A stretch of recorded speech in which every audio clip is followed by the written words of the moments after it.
Smith. Oh, and they tackle him at the 40-yard line. Oh, that was the most exciting thing to happen tonight. I tell you what, that was a great call on your part.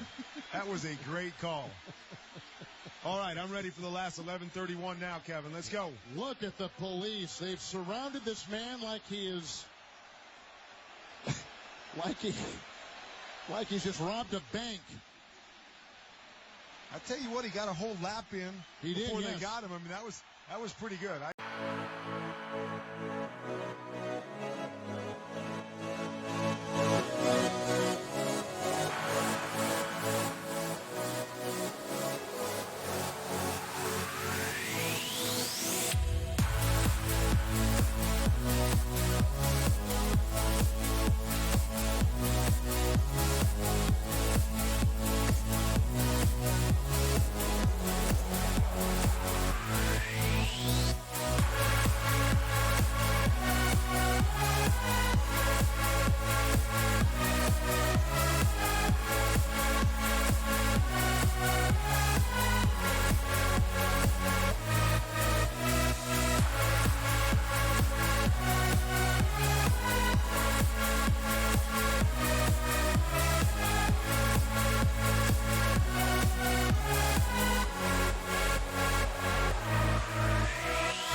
Hello, everybody. Welcome to the Twitch broadcast of Something Something Broncos, your Mile High Report podcast, coming at you with Tim Lynch and Lori Lattimore Volkman. We are both. Tim, you can be part of this too. We are all three contributors to Mile High Report. Giving this new thing a little spin around the internet, hoping that it all works and we're all lined up in our little fancy little layout thing that Tim had designed for us. So far, it's looking pretty good, right, Tim? Yeah, it's looking great. Okay. All right, Lori, how we looking? I think we look fine. All right. Well, excellent. So let's go ahead and get started. The SB Nation theme of the week, because of the current pandemic, you need a theme to get through. And the theme of the week. Themes and memes. Say again? Huh? Themes and memes, Jess. Yes. Well, I'm assuming you've gotten your fill of memes and have fallen into our podcast hole. So the theme of the week for SB Nation is the best team to never win a Super Bowl, the best Denver Broncos team to never win a Super Bowl. There are so many to pick from when you've lost as many Super Bowls as we have, but we have narrowed it down to just a few years. Tim, you want to lay out those years for us? I mean, I think it's 1996 and 2012, but if we're including Super Bowl losing teams, yeah, Raheem Moore is right. Laura, you mentioned 2013. 1977 is worth discussing. We could even discuss those teams, but I think when it comes down to the final one, we should pick one that never had a chance to actually play in the game. But it's just my opinion. So if you were the AFC Championship, you do not count in this so far, and we might touch on that later. But for now, just for the purposes of this debate, if you were an AFC champion, we're going to set you aside for now. Yep, and we do have a poll going on our website for right now. We have a post going, so you can vote which team you want there as well. I think we're going to do some more stuff later in the week as well, part of the SB Nation's theme week thing. So it'll be fun. I know it's kind of depressing to talk about losing, but at the same time, it's kind of fun to talk about those seasons because they were great seasons. And that's part of being a Broncos fan. It's dealing with the losses so that you can enjoy the victories.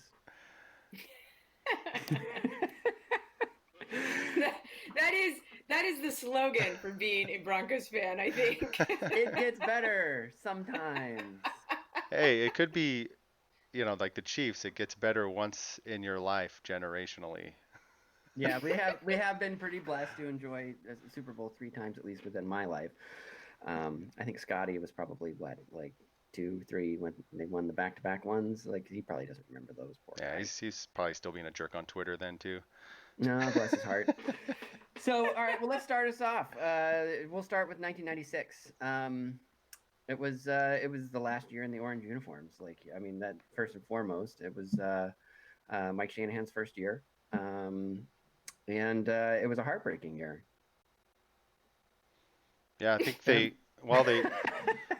that one was weird. They started out 12-1, and that they lost 2 of their last 3, and one of them was a 41-6 just obliteration by Brett Favre. So that kind of has me feeling like maybe that squad would have had trouble beating the Packers in the Super Bowl when they were at their peak, and they needed that one more year to just everything to come together. So, but that Jacksonville Jaguars game, I was living in San Diego at the time. My dad had a dot matrix printer, and I used a lot of paper to print out banners saying how much I hated the Jacksonville Jaguars. The old print shop on your Apple IIe, like. Yep. Yeah, in the biggest font possible, right? Oh yeah. And you're like, I'm gonna bold this, and it's just your poor printer. That poor printer, just like. My dad did not appreciate seeing the F word all around my room. Oh. Because I put it up as a banner. Mark Brunell. Oh, I still hate him. He must have enjoyed you using the F word extensively following the conclusion of that game. Oh, he knew to leave. Even when I was a teenager, Just stay away from Tim when he's watching the Broncos game, especially if they're in the Super Bowl or in the playoffs. You don't, things back then things didn't always go according to plan. And how do they go now? I mean, I'll rip up. Great.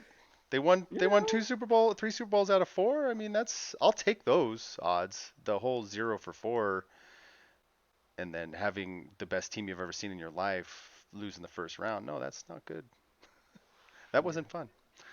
But to wait 20 that years. Game, I was actually in Florida watching that game on vacation because it was, over Christmas break.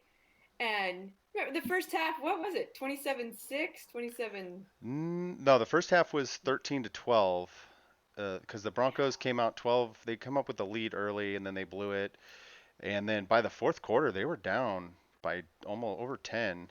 And then just Mark Brunell. I remember they were up so big, or they at least looked so good. And then halftime, we went out to the beach and played football, and just we're already celebrating the Broncos, win. And then that second half was so depressing, and we had to go out to dinner, and we were not in Jacksonville, but we were still in northern Florida, so. Bunch of bandwagon fans, all Jaguars fans at dinner. Our waitress was they're all wearing the Jaguars garb, just total salt in the wound. It's awful. And Michael Dean Perry offsides. Gotta love it. I just remember my dad being so upset. He's just, he had suffered through those 3 Super Bowl losses in the late 80s, and he watched every damn minute of those. I remember coming upstairs during, I think, the 49ers Super Bowl and being like, Dad, why are you still watching this? He's just like, you got to watch it so that when they win, it's all that much better, and I was like, oh, you're a sucker. You got this is over, but those words, they stuck with me, especially during the Seattle Seahawks beatdown. I was like, you gotta watch them. But yeah, I remember the headline on the Rocky Mountain News the day after that game, and it just said "Quick XXIT" for Super Bowl 21 exit. I thought that was pretty clever, even then. That is clever. Yeah, it's I don't know. In the moment, I mean, a lot of Broncos fans point to that as the most devastating loss, and it for me, I don't know, because that was peak high school. I'm graduating high school and all that stuff, and I graduated in the middle of the year in December, and so it was I had a lot going on, and so I didn't focus on that game as much, and so for me, losing that game is not as big as losing, say, some of the others. I mean, should we go into 2012, or should we touch up on 2005 on the way to 2012? What do you think? Yeah. Lori, what do you think? Well, to me, the 1996 game was a huge bummer, big bummer, but I don't feel like it's the best. Like Tim said, for the same reason, we were 13-3 and we lost to a 9-7 Jaguars team by basically blowing it in the second half. So that wasn't probably the best team to never win.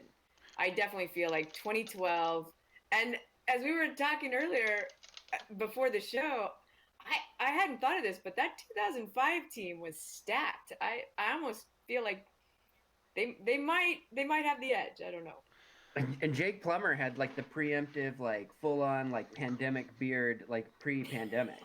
He was awesome. Jake Plummer was the freaking man in 2005. Right, alone the kick butt defense. Right, and we had Rod Smith too. He never gets nearly enough credit for being such a good receiver for us. So that one's a tough one, but I think we go ahead to 2012. That team with Peyton Manning, Von Miller, really everything except our one cornerback or our one safety was really a stacked team. Yeah, they were. I think. I had the stats for that actually. Because they were good on both sides. Even the '96 Broncos were first in total offensive yards and rushing yards, and they were ranked fourth overall in total yards and first against the run. But the 2012 Broncos defense was third against both the run and the pass against the defense. So they had a stacked defense that year, and they won 11 straight. They were on fire. I think the Ravens were coming in at 10-6. They had lost like 4 of their last 5 games, and their wheels had just come off. And they freaking Joe Flacco T-bowed us. It was so terrible.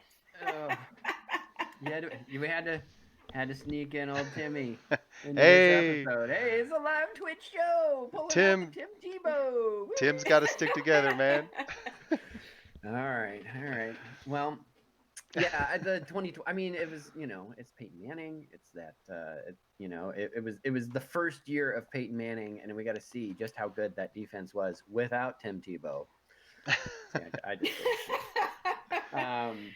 but yeah, that was a tremendous season, and it was, it was like Peyton Manning in his prime. It was like before the bottom fell out, in 2014. Like, we didn't realize what a commodity his arm was at the time. Because, I mean, if you look at him in 2012 and certainly in 2013, and then you look at him in the latter half of 2014 and then into 2015, it's like, a precipitous decline. And so, I mean, it's just like, get your popcorn ready. It was great to have Peyton Manning.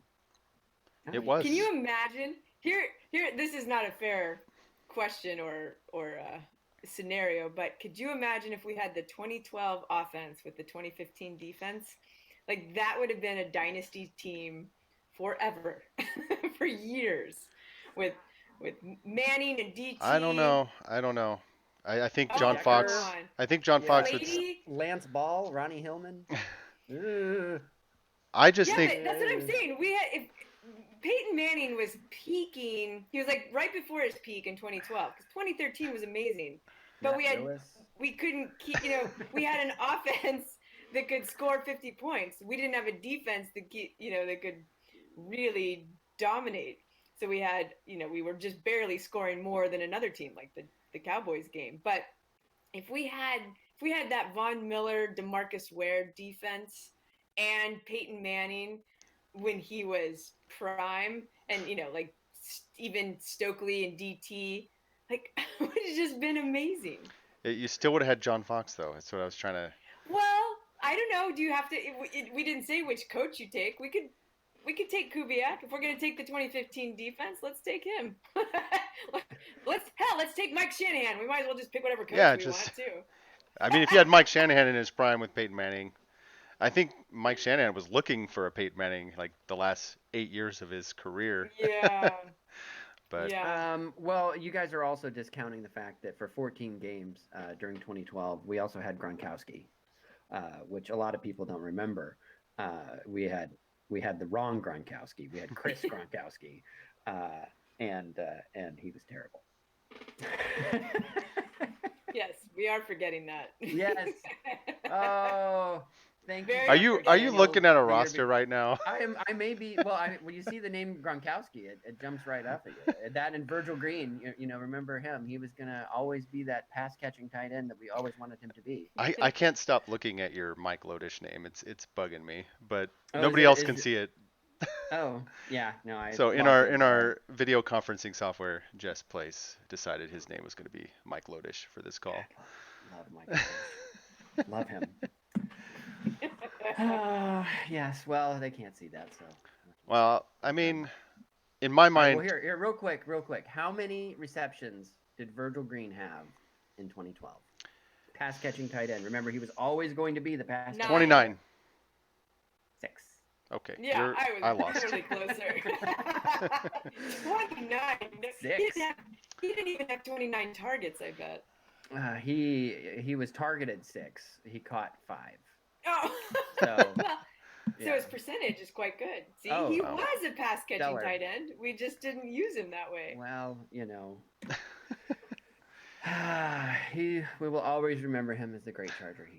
Here's another thing. Again, not part of this question exactly, but as much as I love Kubiak, I feel like in 2015, had he not tried so hard to impose his offense to, make it that run first offense and just let Peyton Manning be who Peyton Manning was always going to be, we wouldn't have seen the drop off, because Peyton Manning got injured partly because he had to do some dumbass running offense all the time and not do his thing from shotgun. So if we had let Peyton Manning be Peyton Manning, I think we might have had a different outcome.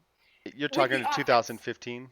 I would I like to am. interject. I mean, that I know we did win the still Super Bowl won. in 2015. We still won, but I don't think Peyton Manning. I don't think it would have been as bad of a year for Peyton Manning if we hadn't tried to force this particular offense. It was not his Yeah, forte. I mean, the fact that they won that Super Bowl was A miracle and Whew. amazing and awesome. Yeah. I We mean, needed Wade Phillips's defense with John Fox's offense. Is that what you're trying to say? No, Mike Shanahan's offense with Peyton Manning and Wade Phillips' defense. what Lori means is Peyton Manning's offense. No Right, coach that's needs right. to mean. Right. That's right. Who cares who the coach is? We just need Peyton Manning's offense. Just get Adam Gase back in there, you know. Right, because he'll just let What do you want to do next, Peyton? All right, let's do that. That's my Adam Gase impersonation for everyone watching on Twitch. Yeah. Oh. Well, and then all right. So 2012 was a disappointment, and I just want to say that when Raheem went up to try to tip or intercept or do when he did what he did that caused us to lose. Never mind the fact that Peyton Manning threw an interception to end the game. And that John Fox took a knee to take it over. Yeah, he did.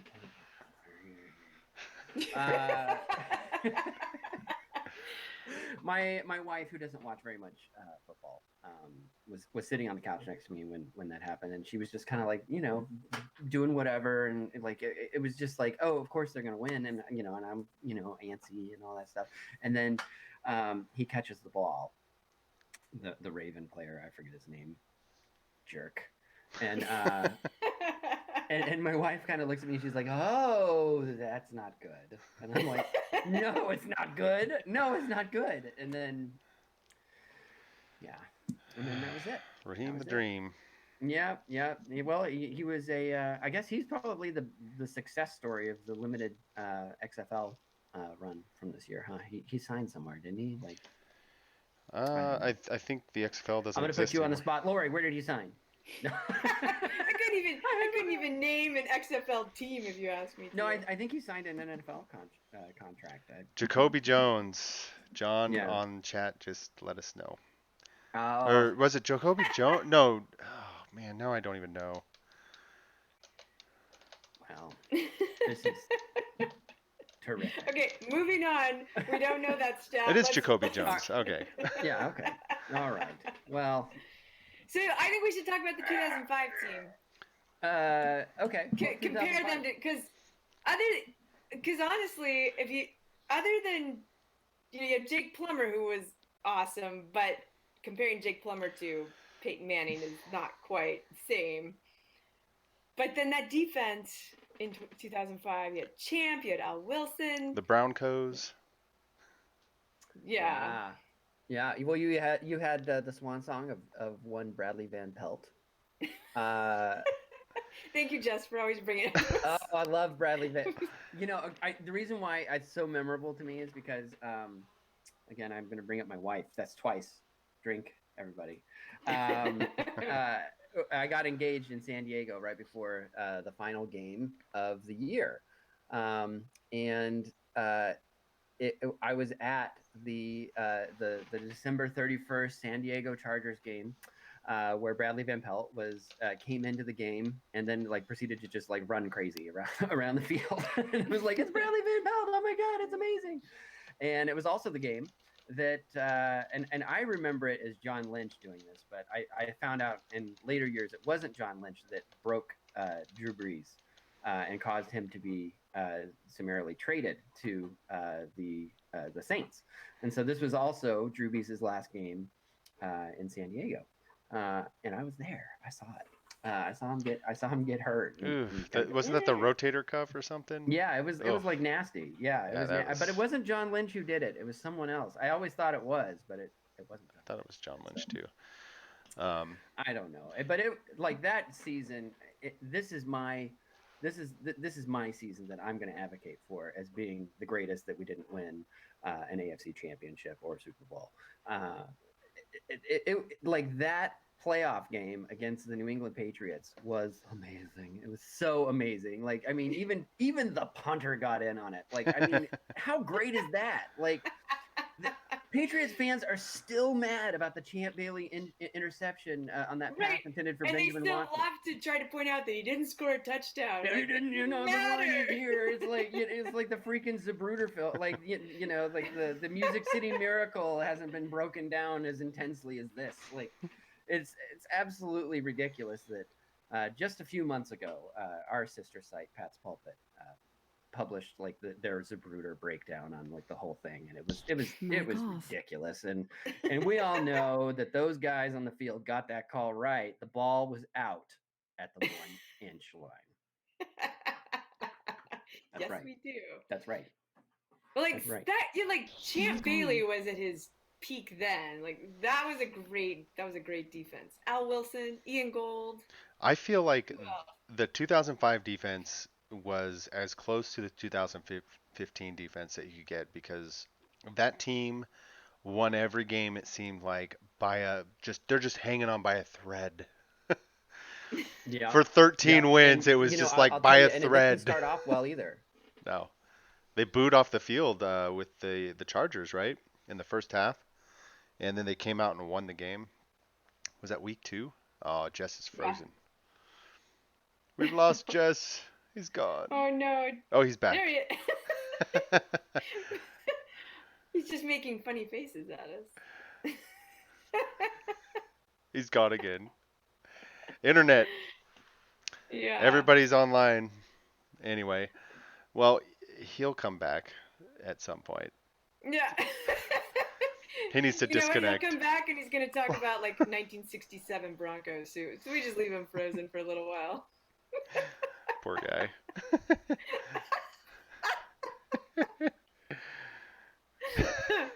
No, he's back. He's back. Oh, I missed you guys. I thought I was here by myself in my basement. Your video's frozen still. I didn't know what was happening. So what did I miss? How are you guys doing? Which I just told him you're probably going to come back and want to talk about the 1967 Broncos or some. Oh my God! Really early year. Running rampant. See? In the backfield. He's totally frozen. Is he frozen on your screen? Am I frozen? I'm not here. No, he's here. I gotta refresh then. Let me do this refresh. Okay. Hopefully it doesn't break the whole site. Oh, now Tim's on the bottom. Yeah. Okay, you're back. You're back. Are we? Is it all lined up? Am I still Mike Lodish? Yep, you're still Mike Lodish. Okay. All right. Awesome. All right, you're good.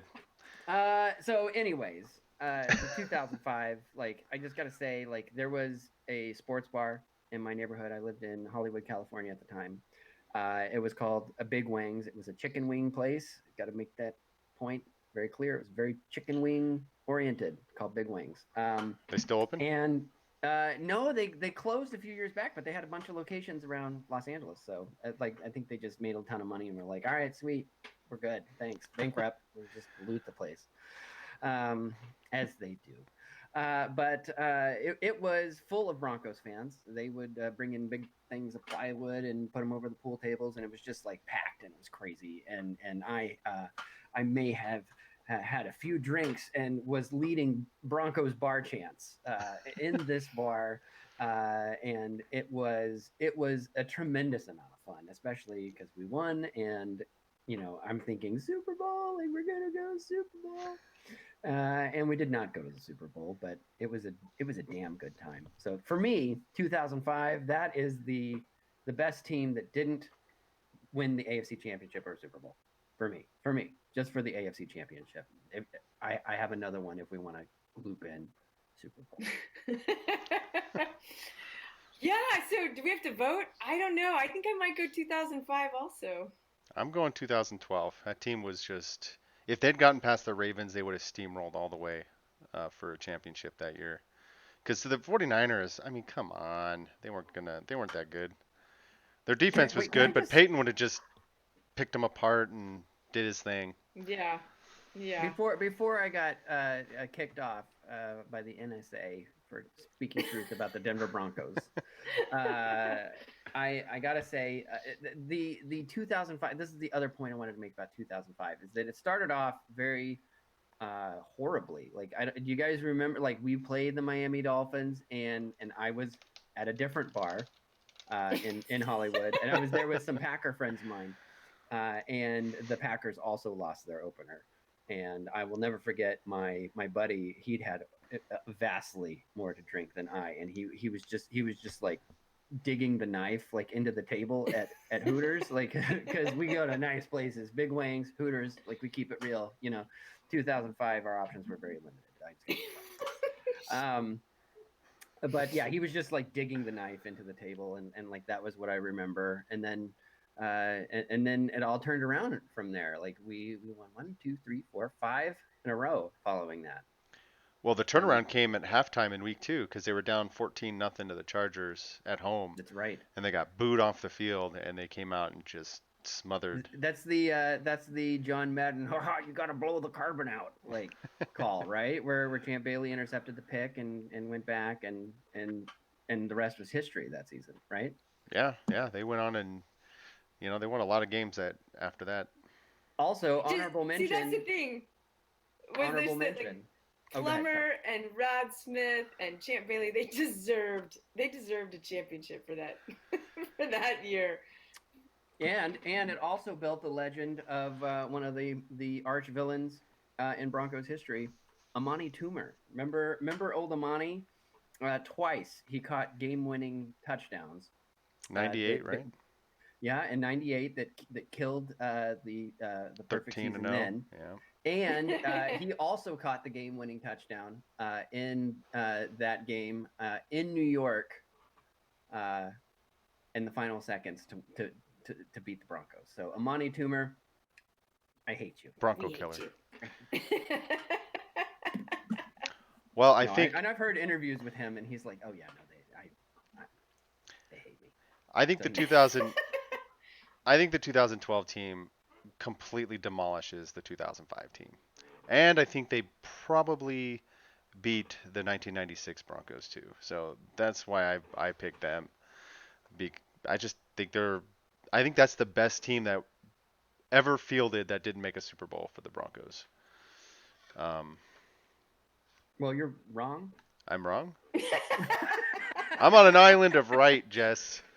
Okay. We tried that one earlier today too. Survey says. Oh, all right. So honorable mention.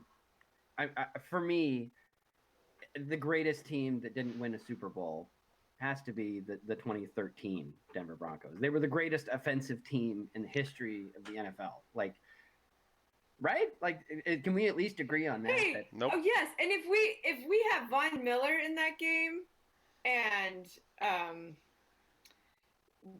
we don't have that DeMarcus Ware and well, no, DJ but Ward. Von Miller was and Chris hurt, Harris. right? Chris Harris and Von Miller did not play in 2013 Super Bowl. Yeah, and also Ryan Clady. Yeah, they had a lot of people Quentin out. Jammer play for us in 2013 too. Like that.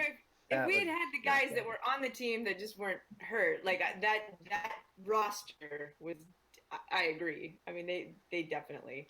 But since at first we were limiting to teams that didn't make it to the Super Bowl, but if you're including those, I think 2013 is the team. I disagree. I think it's Tim. the 1977 Broncos, because that defense, they rarely gave up a touchdown or more in a game, and that offense turned the ball over 8 times in the Super Bowl to the Cowboys, and they only gave up 27 points. Well, that was also because Craig Morton's leg was duct taped on. Like, I mean, he was in the hospital. Like, I think if that team with what we had then, if that offense didn't turn the ball over, they would have that defense just smothered that Cowboys team. when it wasn't given a 13-yard field to work with because the offense kept turning the ball over. But it was That's I can see your point, but I don't think as a total team that offense and defense. I mean, the defense deserves it. I think that I'm back to defense. my I'm going to pick a defense and pick an offense in a different era and different coach. And I'm gonna that commit. team. I'm gonna commit blasphemy here and say that 77 Broncos defense would have Legion of Boomed Peyton Manning in that 2013 squad. I'm just saying that Why you gotta 77 go Legion of defense is Boom good with that? Why you gotta go Legion of because Boom in that's what they did 2013? to him Why, in the why you Super gotta Bowl. bring up that? Why you gotta bring up that bad memory? Legion of Boom, Richard Sherman. You kidding me? Yeah, I that mean, defense. Randy That Gradishar, defense Tom doesn't Jackson. get nearly. Yeah, that defense doesn't get nearly enough credit in the in sort of the history of the NFL that it should. We forget about it because we weren't a dynasty and we didn't win that Super Bowl. Not we don't forget, but the NFL forgets. And so that defense was amazing. But I don't know if you can when an offense does turn the ball over 8 times. I'm not sure you can argue that that was the greatest offense we could have had. Yeah, I don't I mean, know. it wasn't all because of the Cowboys' defense. That was also just our. I love You know. the 2013 Broncos. Don't get me wrong. That was such a fun season. And if you just stop watching after they beat the Patriots in the championship game, it's perfect. Yeah. Well, which you have to because it's the very first play of the Super I Bowl know. that was awful. I've seen the GIF millions of times on Twitter. Just yay, thank you. Yeah. Every time you get into a shit talk with the Seahawks fan, they go, "Oh, look at this GIF I found on the internet," and that just makes me want to just close the browser. Well, thankfully they kind of crap themselves the year later, so that's always like a good rebuttal that we can always. Oh yeah, find. it's Yeah, great right. to root for the Patriots. Well, Well, you don't have to root it's for the not enough Patriots. to You succeed. point out Others their must fail, dumbass Tim. mistake. Yeah. Don't give the ball to beast mode, whatever you do. Yeah, right. You're on the 1 yard line. Don't run it. Yeah, it's like that's like one of the only like I can almost count on one hand how many times I've rooted for the Patriots. Not counting every time. I mean, I root for the Bills every time they play, and I'm regularly disappointed. Like I find myself rooting for the Bills against the Patriots all the time, and every time I'm so disappointed. I can't even imagine being a Bills fan. Like that is like the worst. That's Like, why you throw yourself on tables. yeah, exactly. That's why they throw things on the field. Yeah, It's funny. I was a low key. I liked the Patriots back in the 80s and 90s. I was a low key Patriots. No, I was a Bronco no. maniac, but I was like, Mm. they're all right. And then, yeah, I could never That's imagine. because they weren't a rival like they. No, they weren't. They're have like, become. oh, they went 1-15. I feel so bad for them. Right. Yeah. That's probably the same reason I'm a low key Browns fan because I feel bad. I feel bad for them. I rooted for the Patriots in the Tuck game against the Raiders always. I mean, clearly. Yeah, obviously. I mean that's a no-brainer. And then I rooted for him against Seattle because I was still so butthurt. Didn't want to, and then I ended up doing it. I rooted against them. I mean, I rooted for them against the Chiefs last year. Yeah, me too. Division rivals trump everything in terms That's of. right, they do. Yeah. That's a tough one. I live here in Patriots country, so it's. I mean, to be honest, I tuned out football right around when it was Chiefs Patriots, and I was like, I'm going into lockdown. Yeah. early pandemic lockdown. Yep. Mode. Well, so all right, so we're at consensus. Tim is wrong, and 2012 is way better than 2005. I can't decide. I'm still going with my mix and match teams. Yeah, fair enough. So do we have a mystery question? Should we come up with one on the fly since we're doing it? Lori, do you have anything exciting? Don't ask me. Come on. Is there anybody Who's watching Mike this? Lodish? Yeah. I'll tell. Okay, all right. Here we go. I'm gonna bring it full circle because I talked about proposing to my wife. Are you ready? At my wedding, I named all the tables after Denver Broncos, and so my wife went to college at Vanderbilt, and so this is Jay Cutler era. So there was like a Jay Cutler table, a Shannon Sharp table, an Elway table, and then the reason why Mike Lodish is so funny is because my dad's coworker and him used to like joke about Mike Lodish and like what a valuable addition he was to the Denver Broncos. And I believe he was an offensive lineman, unheralded, like kind of like this journeyman guy that came in and was there for the 2 Super Bowls and then vanished. But and so as a joke, at my wedding, I had a Mike Lodish table that I sat my dad's coworker at. But yeah, I had a Orange Crush table. I had a Three Amigos table. Oh, nice. Yeah, and it was in Seattle where we were married. So my wife's high school friends came up to me like, "Why don't you have any Seahawks tables?" I'm like, "Who is that? I'm not a Seahawks fan." You can do Seahawks at your wedding. Was your groom's cake a Bronco cake? It was not. No, it was this green monstrosity that didn't tie into the wedding, and our ring bearer actually was caught punching the cake moments before we cut it, and punching it like full on, like, I mean, there's like little fist prints in the cake. So oh my goodness. There you go. So there's a Mike Lodish story for you. Yeah. So. Yikes. Well, that's all I've got. Are we done? Should we put a capper on this? Yeah. Let's do it. I think Okay, we're good. Well, I think you've been listening to Something Broncos, a feature of MileHighReport.com. You can listen to Lori Lattimore Volkman, Tim Lynch, and myself every Thursday, or sometimes Wednesday, maybe Friday, or not at all, as the case may be. However, you can subscribe to our podcast wherever you get your podcasts, Spotify, Apple, whatever it's called, and iHeart something, and Pandora, maybe. I don't know. But please do read our stuff on MileHighReport.com. We are all contributors, and we like the Denver Broncos. And follow us on Twitch. I think I'm gonna raid Pride of Detroit. They're live too, and we can go tell them how much we think their best team doesn't exist. They have Matt Prater. I mean, that's the one that got away. Maybe that Barry Sanders team back in the 90s. I don't know. Here's you, Matt Prater. I'm gonna rate him. How do you do? We can like crash online. Are we Zoom bombing him? I don't know. I'm gonna cut over. I'm gonna start the raid. See what happens. Oh my Okay. goodness. Because I like them. Are we still doing Twitch? Are we still doing the Twitch? 4 looks into the nickel of San Francisco in the secondary.